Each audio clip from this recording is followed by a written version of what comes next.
this is a step change in technology on the order of mobility or the cloud or social networks. This is really going to change everything.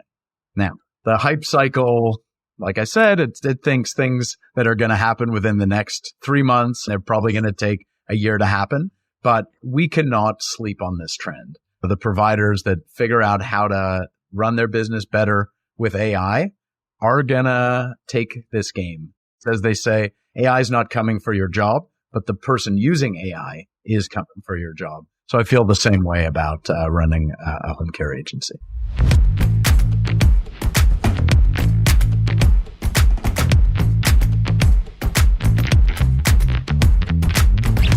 Welcome to another episode of the Home Health 360 podcast, where we speak to home-based care professionals from around the globe. I'm your host, Erin Valier, and today I am joined by the founder and CEO of AlayaCare himself, Adrian Schauer. Welcome to the show. Great to be here. Thank you very much.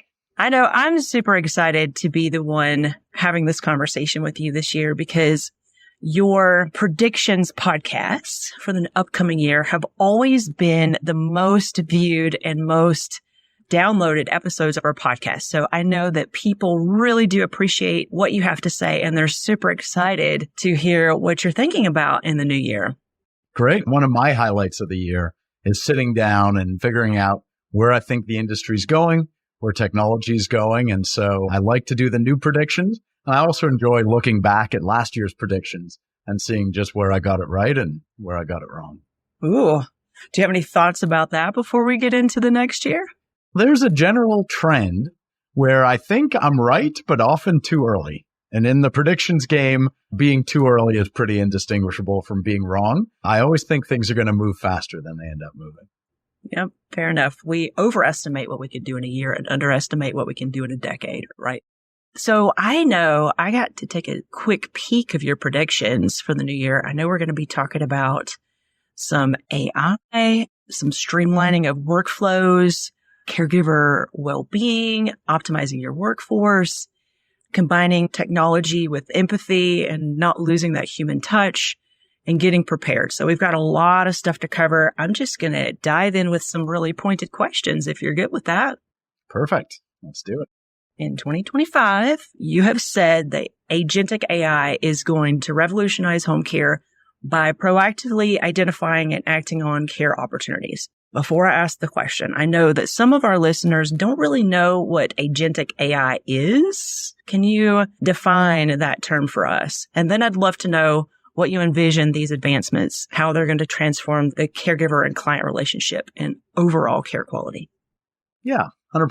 All right. Probably the best way to answer the question, what is an agentic workflow, is to compare it to how is it different than a regular workflow automation?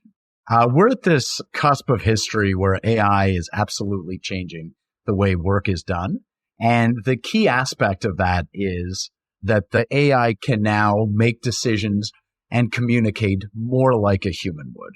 A workflow automation in the traditional sense was any stream of things that need to be done that can be expressed in some flavor of an if-then statement is a candidate for automation. Now, why is so much of the back office within a home care agency not automated? Well, it's mostly because in the attempt to automate something like taking an intake or handling a call off, you hit points where it's not a straightforward if then else type decision. And sometimes you hit points where I actually need to interact with some stakeholder in this workflow with natural language to be able to fully accomplish the workflow. And so because traditionally we had those obstacles, the things that were a candidate for automation was maybe 5, 10, 15% of the work that's done at the home care agency. Now, the reason 2025, I think, is going to be different is because of this unbelievable advent of large language models, the ChatGPTs of the world, right? And the tools we have at our disposal as software providers to get over some of those instances. And so I'm going to take a very specific example, right? Let's say a caregiver calls in sick. They're not going to be at work for the next week. So what is triggered on that basis? So typically a coordinator takes the request, then they have to go in. All of the visits that care worker was going to do this week have to be set to vacant. And now the real work starts. How do I meet those care needs? How do I find the right care workers who could pick up those visits? Oh, and by the way, maybe I'm going to need to make a few shifts of the existing schedule, or maybe I'm going to have to shift someone else's schedule to be able to insert those visits into a different care worker's day. And so you look at how one could actually execute that, and you can imagine an almost impossible task to do with a traditional automation. But if you have a workflow engine that can make some fuzzy decisions, oh, if I saw Mr. Smith at 9 a.m., I can slip this one in at 10, and then by 11, I can still be across town to see Mrs. Lopez. Okay, that's the first decision that can be made. But then you might actually need to communicate to Mr. Smith and Mrs. Lopez that your care worker will still be there, but maybe an hour later, et cetera, et cetera. This is what I'm really excited about, is we now at AlayaCare are building tools within our software that can talk to all of the API endpoints within the software, and then can also communicate out via secure messaging to the care worker, to the family or the client, and make all these type of shifts. And so you can see that in the scheduling use case I talked about, but you can imagine it just as well in handling an intake and even in revenue cycle, whether it's approving visits or doing that kind of back and forth negotiation that might have to happen if I need an auth to be extended for whatever reason. So a lot of potential. So really leveraging AI as your own personal assistant to get the work done. I love it. So let's move on to this concept of the flywheel. So in your predictions, you introduced the home care flywheel that emphasizes small continuous improvements across workflows. Can you share some specific examples of how this approach might deliver compounded benefits to agencies over time? Yeah, 100%. And one thing I'd emphasize is that these benefits stack up across domains. So every home care agency or owner is interested in controlling back office costs, but they're also interested in having a great experience for their care workers, and they're also interested in having great outcomes from the care that's delivered. And so that's why we talk about a flywheel. If you can be incrementally more efficient in how you schedule, for example, you can get your care workers all the hours they want in routes that make sense within their day that respect their preferences, so you have happier care workers. If you do that, you have less turnover, means you can have better continuity of care for the patients you're serving or the clients you're serving, and then you can have better patient outcomes, and these little improvements compound exactly as you say, and 1% better every day, it can add up. It can definitely add up. I love that concept. It's something that I've adopted myself, just 1% better. Just imagine over the course of a year or a decade what that really means for your business and your person if you adopt that for yourself. Now, let's talk about workforce optimization and caregiver well-being. Because as we know, there's a caregiver shortage. I think Home Healthcare News says something, we're going to need 1 million care workers by 2040, and we're already almost 500,000 in a deficit. That's not going to change. So what steps can the agency take to prioritize employees, their experience with the company, so that their organizations become more attractive to good workers and keep them at the company? There are two aspects I want to emphasize there. The first is around caregiver empowerment.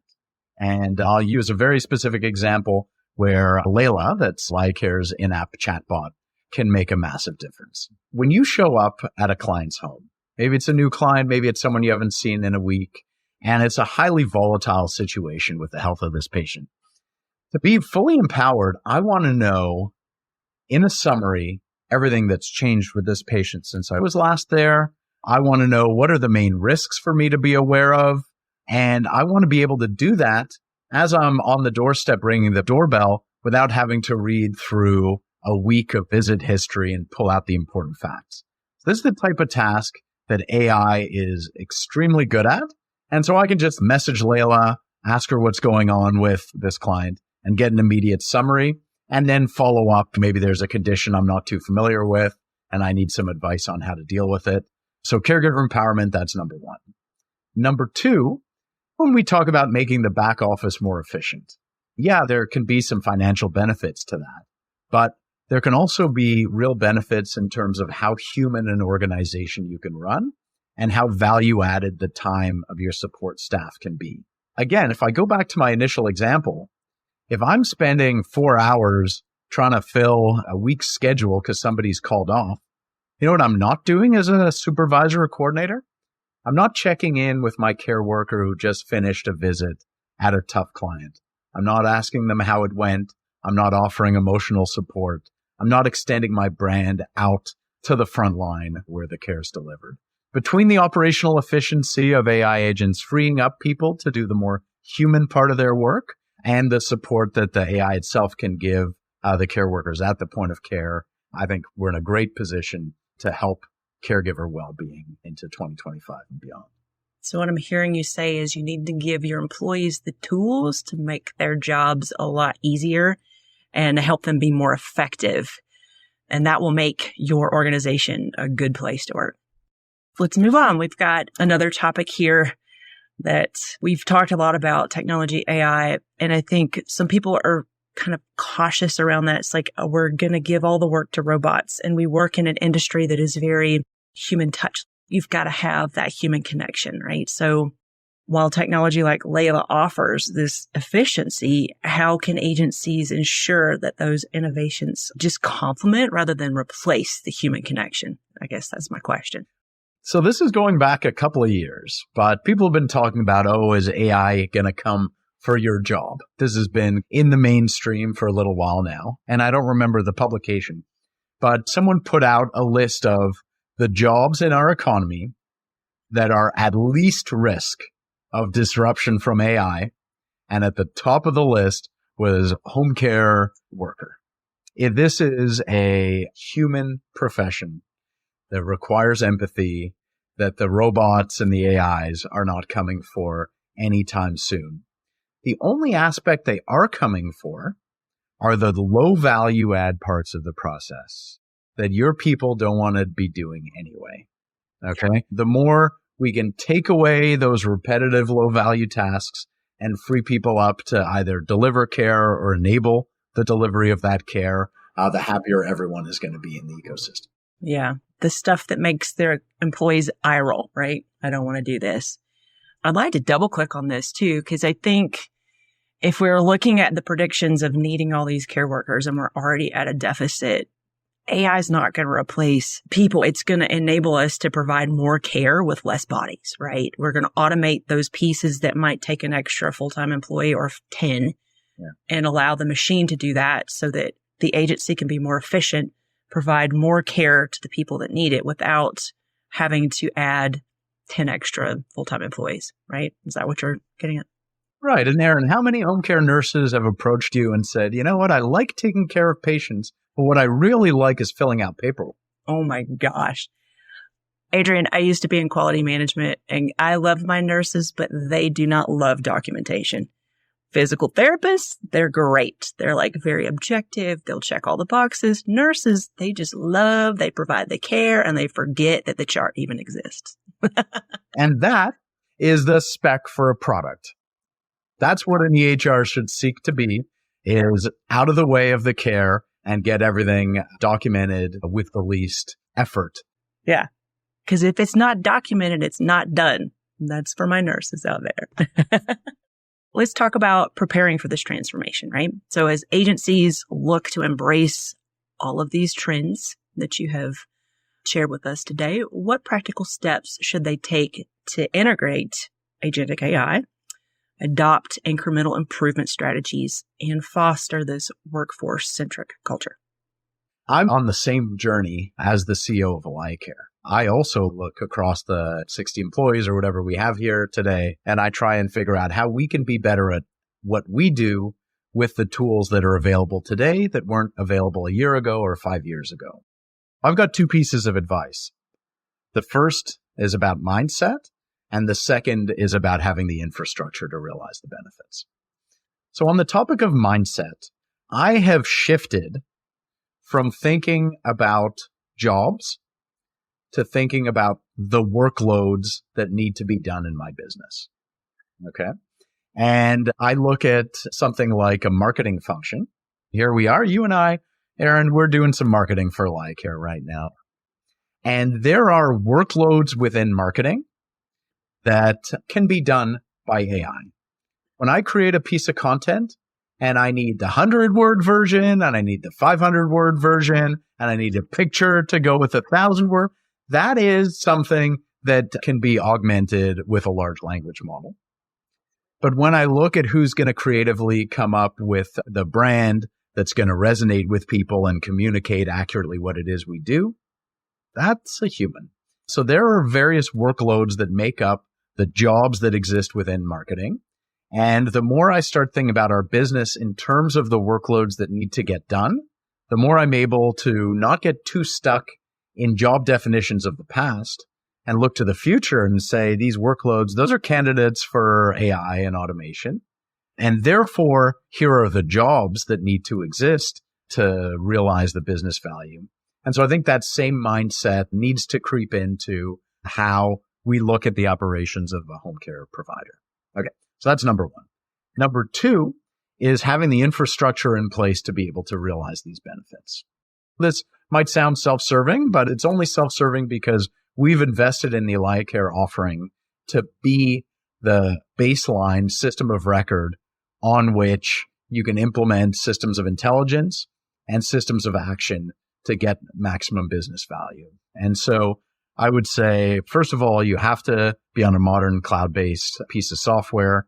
The various tools you use to do your job have to have open APIs so that you can integrate workflows that might cross different productivity tools you use within your agency.